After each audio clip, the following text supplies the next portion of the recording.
Hello.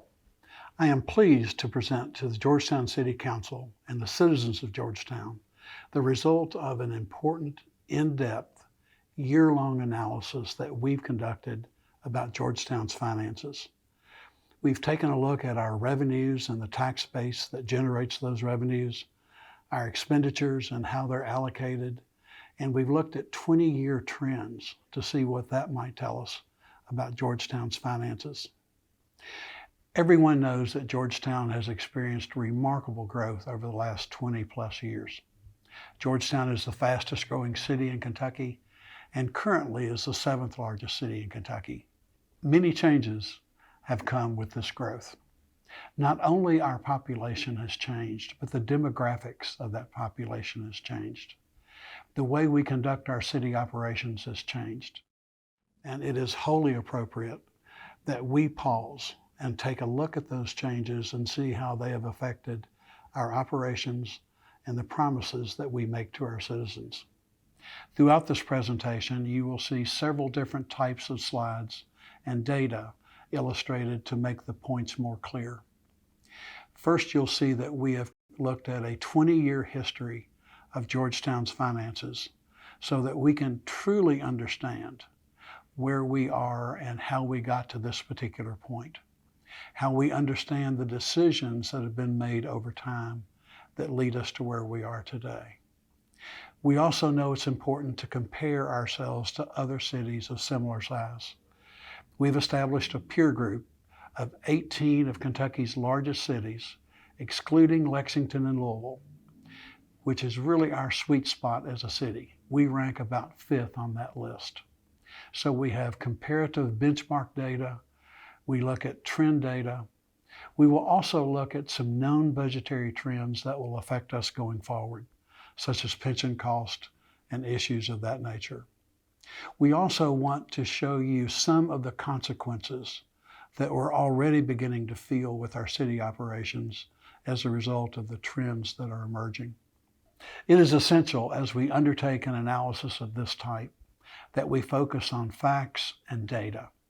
We must have facts and data tell us the story. Opinions and political rhetoric cannot carry the day in a conversation of this importance. We have focused on facts and data, and that you'll see that in the presentation. The purpose of this presentation is to inform and educate the public and the policymakers so that we can have informed conversations about where we are as a city, our ability to provide basic service to our citizens, and the type of city that we wish to be in the future. Let's get started.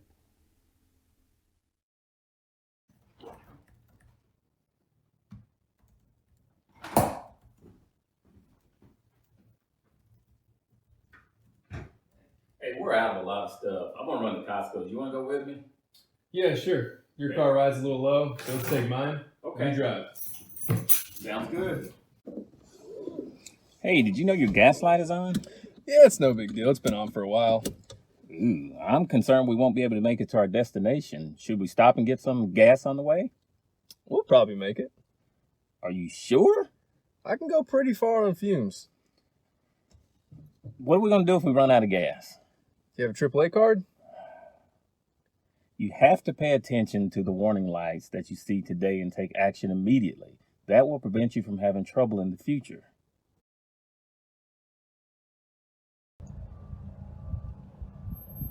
I should have paid attention to the warning lights. Georgetown's demographics are changing.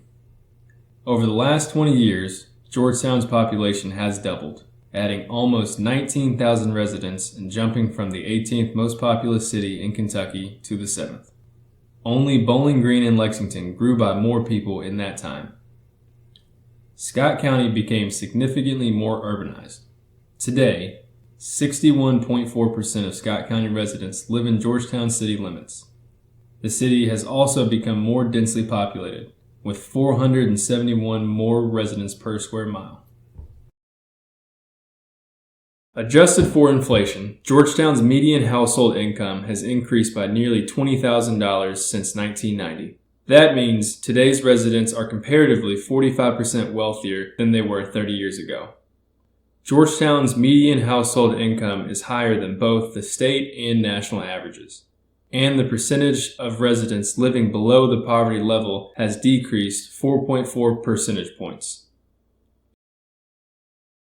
The city's demographics have shifted rapidly towards those of a bedroom community. In 2002, there were 8,757 employed residents, 63% of which worked outside Georgetown city limits, contributing zero to Georgetown's payroll tax. In 15 years, the city added roughly 6,800 employed residents. 85 out of every 100 of those new residents work outside Georgetown. The total percentage of employed residents working outside the city increased to 73%. While the city's population has exploded, job growth has lagged. From 2002 to 2017, although the city added roughly 13,400 residents, it added only 3,200 jobs.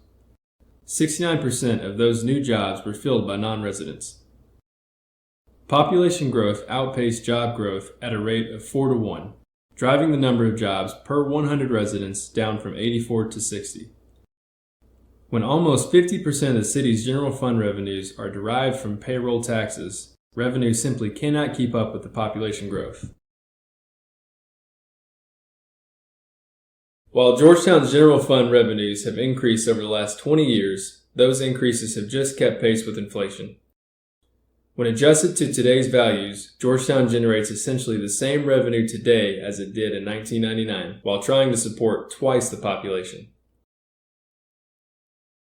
The gap between revenue and population growth is increasing, forcing Georgetown to do increasingly more with the same resources. Georgetown now generates less than half the revenues per resident as it did 20 years ago.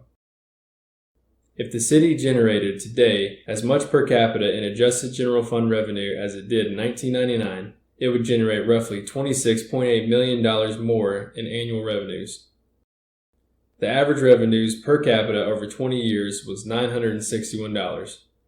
If the city were to generate revenues per capita at that rate, it would generate $8.5 million more annual revenues. Georgetown's general fund revenues per capita are substantially lower than its peer cities' average. Georgetown has the third lowest general fund revenues per capita and falls short of the peer average by $278 per resident. Multiply that difference by Georgetown's population, and the city has an effective gap of $9.4 million in annual revenues. Of the 14 peer cities with smaller populations than Georgetown, half had higher annual general fund revenues than Georgetown, and 5 had annual revenues exceeding $30 million. Georgetown has lower tax revenues per capita than its peers' averages. The city generates about $75 less per resident in payroll taxes than the peer average, creating an effective gap of $2.5 million. That gap is roughly the same as the current Toyota Kentucky Jobs Retention Act incentive. Insurance premium tax revenues lag the peer average by $49 per resident, leaving a gap of $1.7 million. And Georgetown's property tax revenues per capita are only 40% of the peer average and $100 per resident lower. This creates a gap of $3.3 million in annual property tax revenues. Georgetown's tax rates are significantly lower than its peers' averages. In particular, the city's property tax rates are extremely low, only a quarter of the peer average and the statewide city average. If Georgetown's real property rate was at the peer average, it would generate $6.4 million more in annual property tax revenues. Residents of Georgetown pay a lower total tax burden to all taxing jurisdictions, including city, county, school, and special districts, than all other peer cities. The city's real property tax rate ranks 395th out of all 406 cities in Kentucky. And over the last 40 years, the city has reduced its real property tax rate by 68% from from 19.9 cents per $100 to 6.3 cents. The estimated revenue loss from this reduction over the course of just the last 20 years is $70 million. Georgetown's payroll tax rate is significantly lower than its peers' average. This difference represents a $9 million gap in payroll tax revenues. Georgetown is the only city in its peer group to stack payroll taxes with its host county. That is, in every peer jurisdiction, employees within the city don't have to pay the county's payroll tax. Employees of Jeffersontown pay up to a 2.2% payroll tax to Louisville Metro. Only 2 other cities also have a 0.5% school payroll tax like Georgetown. This unique offset has given Scott County greater financial prosperity compared to its peers. It also creates a significant barrier for Georgetown, putting it at a competitive disadvantage with its peer cities, all but 2 of which have payroll tax rates above 1%. Net profits tax revenues are the second largest source of income for the city, accounting on average for 16.6% of the total general fund revenues. This percentage, however, has varied greatly from year to year, ranging from 4% to 36%. In 2005, there was a $4.4 million increase in net profits revenues. And in 2009, there was a loss in net profits revenues of $4.1 million, equivalent to 18% of the general fund budget. With swings this wild, predicting net profits revenues can be very difficult. This is only one of several reasons why some cities have begun shifting from net profits taxes to gross receipts taxes. Georgetown's population growth has far outpaced the city's public safety efforts. As a result, the number of police officers per 1,000 residents has dramatically declined to less than half of what it was 20 years ago. At 1.69 officers per 1,000 residents, Georgetown falls 17 officers short of its peers' average and 23 officers short of the FBI standard. It would cost the city an additional $1.3 million annually to hire enough police officers to meet the standards set by its peers. Including the $1 million Georgetown generates in alcohol regulatory fees, the city spends $66 less per resident than its peers' average. It would have to spend about $2.2 million more annually to close this gap. Adjusted for inflation, general fund police spending per capita is down significantly over the last 20 years. A similar disparity exists in the Georgetown Fire Department. The number of firefighters per 1,000 residents has declined to 58% of 1999 levels. At 1.63 firefighters per 1,000 residents, Georgetown falls 20 firefighters short of its peers' average. It would cost the city an additional $1.5 million annually to hire enough firefighters to meet the standards set by its peers. The city spends $54 per capita less on fire protection than its peers' average. It would have to spend $1.9 million more annually to close this gap. Adjusted for inflation, the city spends $49 less per resident on fire protection than it did 20 years ago, creating a gap of $1.6 million annually. The number of 911 dispatchers per 1,000 residents has also been cut in half in the last 20 years. In fact, the department has 3 fewer dispatchers today than it did in 2006. The number of calls per dispatcher is up 30% over just the last 10 years. Staffing a department that must run 24 hours a day, 365 days a year, with only 14 dispatchers is becoming impractical. State CMRS funds fall far short of the cost to run 911 dispatch and will create a $7.6 million shortfall for the city over the next 11 years. Georgetown not only employs fewer police officers and firefighters per capita than its peers, it also pays them comparatively lower wages. Among 8 police departments that have recently advertised for police officer recruits and transfers, the average starting wage for certified peace officers is $8,600 more than Georgetown with competitive or better benefits. Several jurisdictions pay more for experienced or specialized lateral hires, unlike Georgetown, which pays the same to a 2-year officer as a 20-year veteran. The story is similar for firefighters, where Georgetown lags the peer average by $11,000. Public safety comprises over 60% of the city's general fund plus alcohol regulatory fee spending. No other single category of spending exceeds 8%.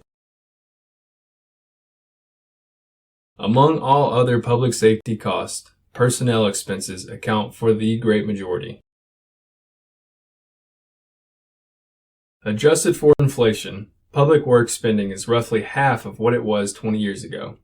With double the population, that means public works spending per capita is only a fourth of what it was 20 years ago.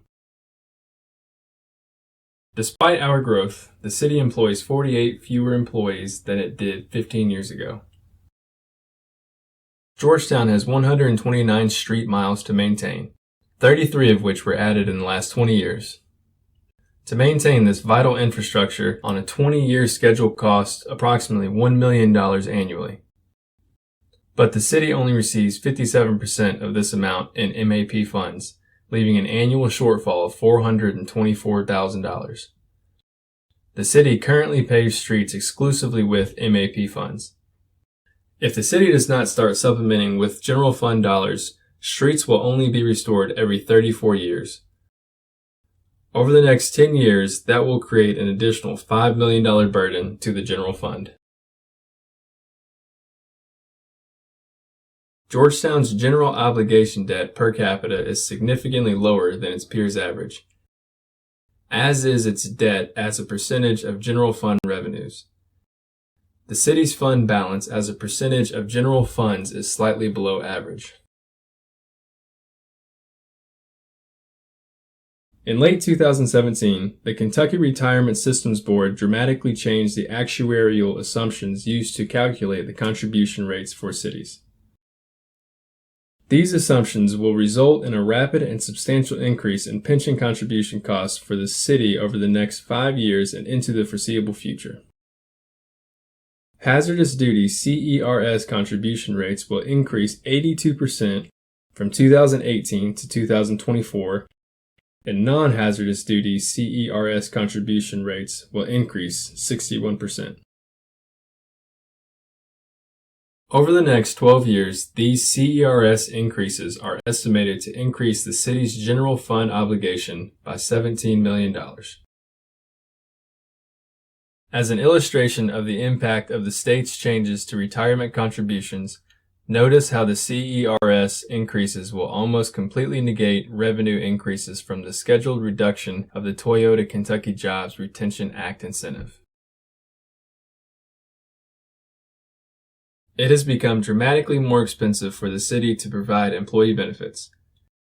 In 1999, for every dollar the city spent on salary, it spent, on average, another 38 cents in benefits.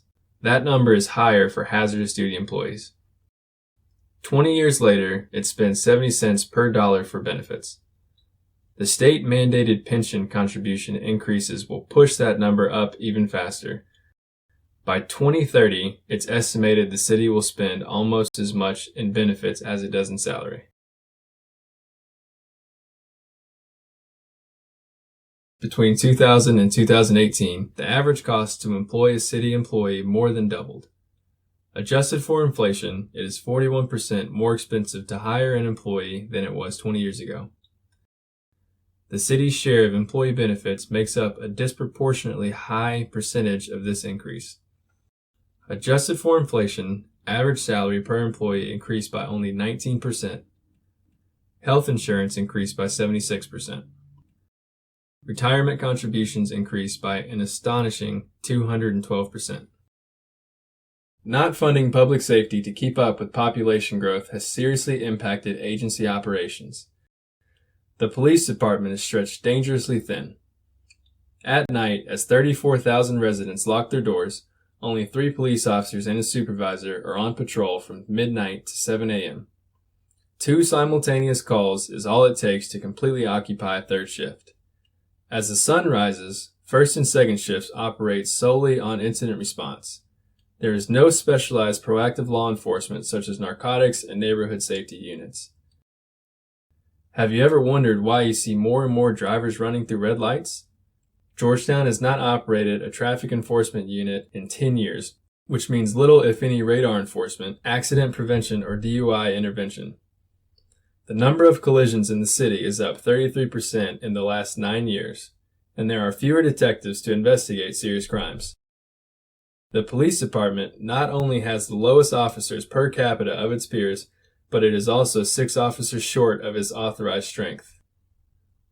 In the last 4 years, Georgetown has lost 11 police officers to higher paying jobs in law enforcement and the private sector. That's 20% of its police force. The police department is struggling to attract quality recruits and certified officers. Hiring recruits means paying them a salary for a full year while they are training before they can go on duty. And there's no guarantee that recruit will graduate the academy or stay with the city afterwards. Hiring an already certified peace officer has far more advantages, but Georgetown's certified officer salary is not competitive enough to attract enough quality candidates. The fire department is similarly impacted by increasing financial constraints. You may have heard the city will eventually need a 4th fire station. Continued growth on the city's perimeter, particularly the northwest and northeast, is testing the limits of the fire department's response capacity. Nationally recognized fire protection standards require minimum fire company response times, and the city already falls short. Constructing and equipping a 4th fire station is estimated to cost $5 to $8 million. The fire department is also 6 firefighters short of its authorized strength, and has recently lost recruits and firefighters to other jurisdictions with higher pay. Budget shortages and increasing financial constraints will continue to hamper the city's ability to complete vital capital improvements, such as the much-needed renovation of City Hall, improving Old Oxford Road and the construction of Lexus Way Extended, installation of streetlights in dark intersections, improving downtown's 100-year-old stormwater infrastructure, increasing downtown parking, and beautifying the city.